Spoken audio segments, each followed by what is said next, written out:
ओम शांति। आज 27 अगस्त 2024 है। बाबा ने हम सबको यही सिखाया है कि जिस तरह इस संगम समय पर स्थिति होती है उसी तरह आगे भविष्य में हमारा पद निश्चित होता है।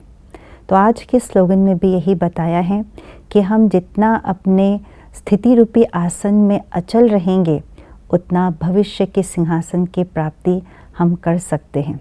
तो सुनते हैं आज का स्लोगन। अचल स्थिति के आसन पर बैठने से ही राज्य का सिंहासन मिलेगा। दुनिया में भी सिंहासन उन्हें मिलता है जो लायक होते हैं, जो समर्थ होते हैं। लायक और समर्थ वही बनते हैं जो शक्तिशाली होते हैं, जो स्थिर होते हैं, हर परिस्थिति में अचल अडोल होते हैं। तो उसी प्रकार से बाबा ने भी यही बताया है, जो इस संगम समय पर अपने स्थिति रूपी आसन में स्थित होते हैं, ऊंची स्थिति रूपी आसन में निरंतर स्थित होते हैं, वही भविष्य के राज्य सिंहासन को प्राप्त कर सकते हैं। स्थिति ही हमारा आसन है।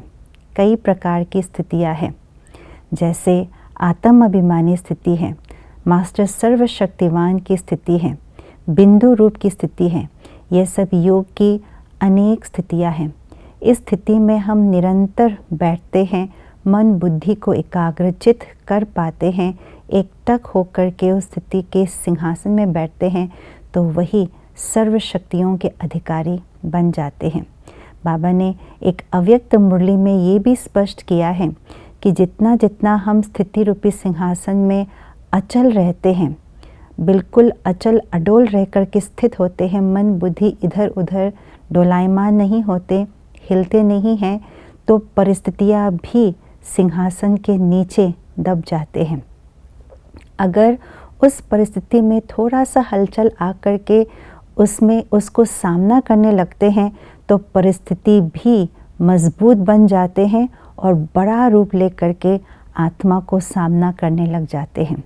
इसलिए बाबा कहते हैं, सामना नहीं करो, हलचल में नहीं आओ, लेकिन अचल होकर के, स्थिर होकर के अपने उस उच्च स्थिति रूपी आसन में स्थित हो जाओ, तो परिस्थिति भी धीरे धीरे दब जाएंगे, कमज़ोर पड़ जाएंगे और अंत में समाप्त भी हो जाएंगे।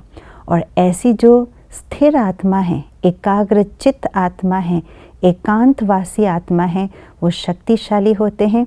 अपने आसन रूपी जो स्थिति है उसमें निरंतर रूप में स्थित हो पाते हैं। और ऐसे जो वर्तमान समय पर आसन रूपी स्थिति में निरंतर स्थित होते हैं, वही भविष्य के सिंहासन के लायक अधिकारी या समर्थ आत्मा बन जाते हैं। तो आइए हम अपने अंदर एकाग्रता की शक्ति को बढ़ाएं और अपने स्थिति रूपी आसन में बिल्कुल स्थित हो जाए निरंतर रूप से। ओम शांति।